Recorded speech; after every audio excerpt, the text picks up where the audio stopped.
नमस्कार दोस्तों। और आज हम आपको बताने जा रहे हैं कि म्यूचुअल फंड में लोग पैसा बनाते हैं, पैसा बनाते ही नहीं, पैसा छापते भी हैं। और इसी चीज़ों को देखते हुए आज ज़्यादातर लोग म्यूचुअल फंड में पैसा इन्वेस्ट कर रहे हैं, चाहे वो एसआईपी के माध्यम से हो, चाहे वो लमसम के माध्यम से हो।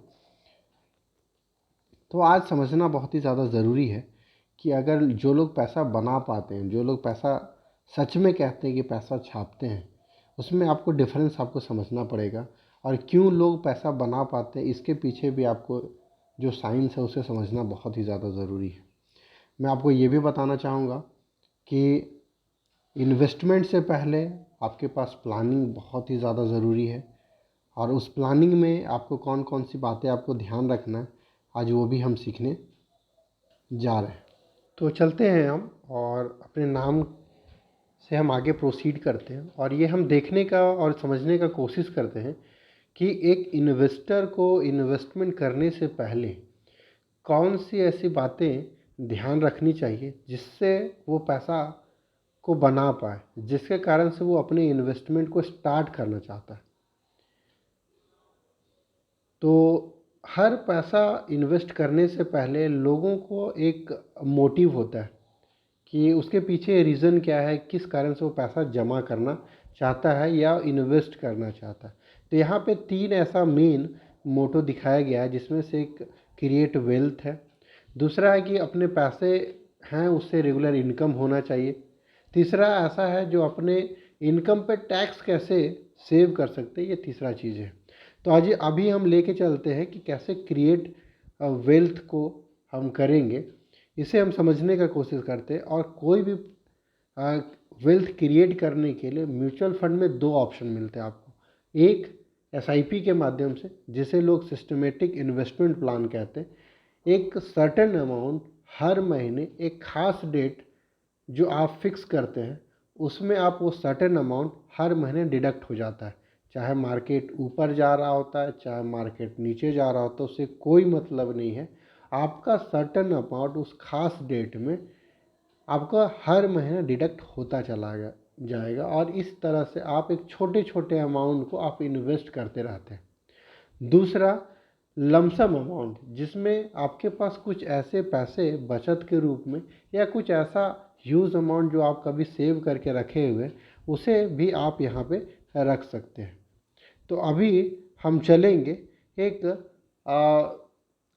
ह्यूज अमाउंट, जिसे एक सेविंग्स के लिए सेविंग अमाउंट बोल सकते हैं, कि उसे कुछ सालों तक बचाया गया था और उस पैसे को हम म्यूचुअल फंड के द्वारा इन्वेस्ट करके हम उससे बेहतर रिटर्न बनाने का कोशिश करते हैं, जिसमें हम ये भी ध्यान रखेंगे कि उसके लिए समय कितना ज़्यादा है हमारे पास, उसके लिए रिस्क हमारे पास कितना ले सकते हैं।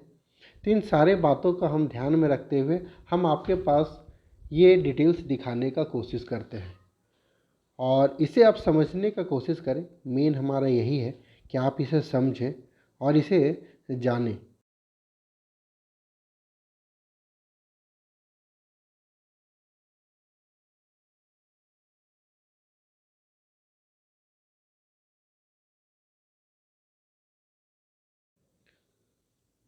अब हमने सेलेक्ट किया कि हमें एक लमसम अमाउंट डालना है। दूसरा जो सबसे महत्वपूर्ण बातें आती हैं, वो है हमारे पास समय।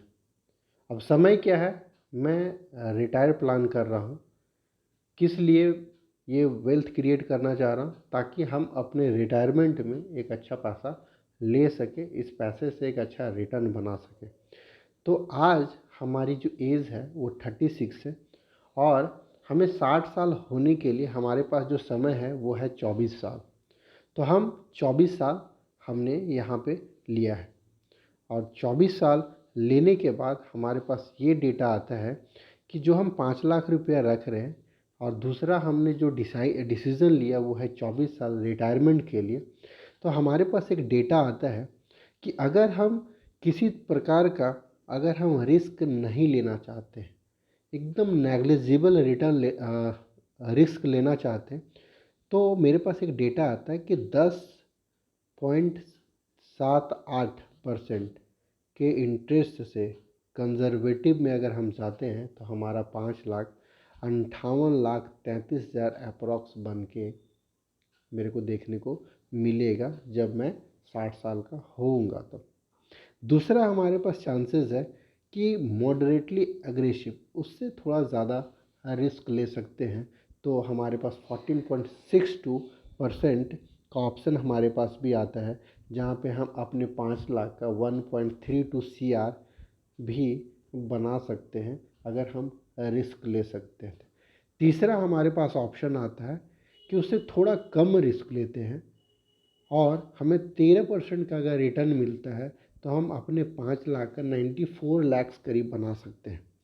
चौथा और सबसे लास्ट है वो है अग्रेसिव मॉडल, जिसमें से हमें 16.27% से हम आगे 16.27% मेरे को देखने को मिलता है और हमारी वैल्यू 5 लाख का 1.86 CR के अराउंड देखने को मिलेगा।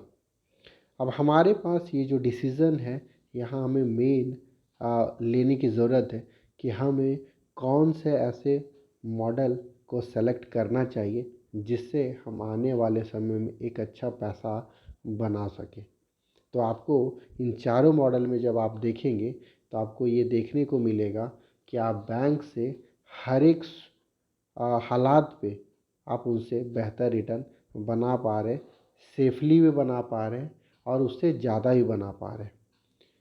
तो ये जैसा कि मैंने आपको बोला कि इन्वेस्टमेंट करने से पहले आपको जो कुछ बातें ध्यान रखनी चाहिए, उसमें सबसे पहला जो हमने देखा कि हमारा पर्पस क्या है, दूसरा हमारे पास अमाउंट क्या है, तीसरा हमारे पास समय कितना है, चौथा उसके लिए हमारे पास रिस्क लेने की क्षमताएं कितनी है।